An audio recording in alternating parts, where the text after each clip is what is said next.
soyez heureux, prenez les moyens. Pour devenir missionnaire, je vous propose un trépied. Formez-vous, célébrez et servez. Le thème de ce pèlerinage, c'était « Me voici, envoie-moi ».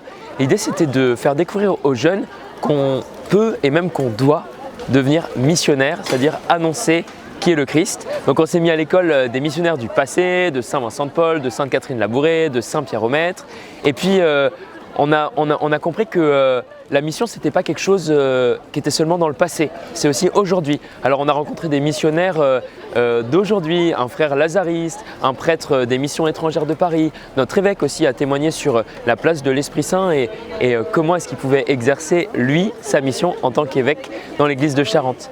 Et puis le troisième jour de ce pèlerinage, après nous être mis à l'écoute du passé, après être entré dans l'écoute de ce qui se vivait aujourd'hui, c'est comment est-ce que nous, jeunes Charentais, on peut devenir des missionnaires de l'Évangile. Et alors ça, quoi de mieux que de se laisser envoyer par le Christ dans l'Évangile du dimanche de la miséricorde, où le Seigneur souffle son esprit sur nous et nous envoie en mission à sa suite pour annoncer qu'il est mort et ressuscité par amour pour nous. Beaucoup de joie, on a beaucoup rigolé et on a appris plein de nouvelles choses. On a découvert plein d'églises à Paris, plein de monuments historiques, c'était chouette. Des dessins aussi, comme Saint-Pierre-au-Maître, etc. J'étais émerveillée devant certains bâtiments et par contre la marche était un peu fatigante. J'ai certaines questions qui m'ont permis d'avancer et ça m'a fait du bien.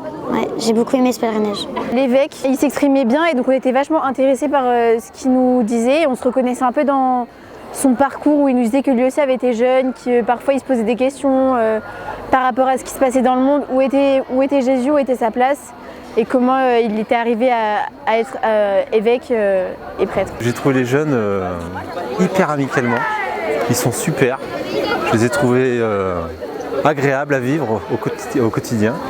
Ils sont à l'écoute, ils sont respectueux. Et après, j'ai trouvé quand même que ces jeunes sont hyper impliqués dans la vie spirituelle. J'ai appris vachement de choses que je ne savais pas par rapport aux saints. On a découvert pas mal de monuments. Les témoignages aussi étaient vachement intéressants. C'était aussi une grande grâce que de pouvoir être ensemble et de vivre vraiment un temps fort qui est à la fois fraternel, qui est à la fois, je veux dire, presque touristique pour ceux qui ne connaissaient pas Paris. On a fait toute une marche le long de la Seine pour aller jusqu'à Notre-Dame de Paris. Et puis un temps spirituel, d'adoration, de confession, le dimanche de la miséricorde. Enfin, un temps très complet qui nous réjouit. Le moment préféré, je pense, c'était hier avec Notre-Dame et la basilique avec la confession. L'adoration était très belle au Sacré-Cœur parce que l'église était très belle et avec les chants et le fait d'être en groupe aussi, c'était beau de tous prier ensemble, de pouvoir se confesser. Basilique de Montmartre, j'étais jamais allée. Et avec la veillée d'adoration et de réconciliation, c'était vachement un moment de recueil et tout le monde, j'ai senti que tous les gens que je croisais étaient vachement touchés. Et il se passait quelque chose en fait dans cette basilique. Et le coucher de soleil, on est arrivé, il y avait le coucher de soleil sur la basilique, c'était magnifique. J'ai besoin de vous, non pas pour faire les choses, mais pour devenir des chrétiens.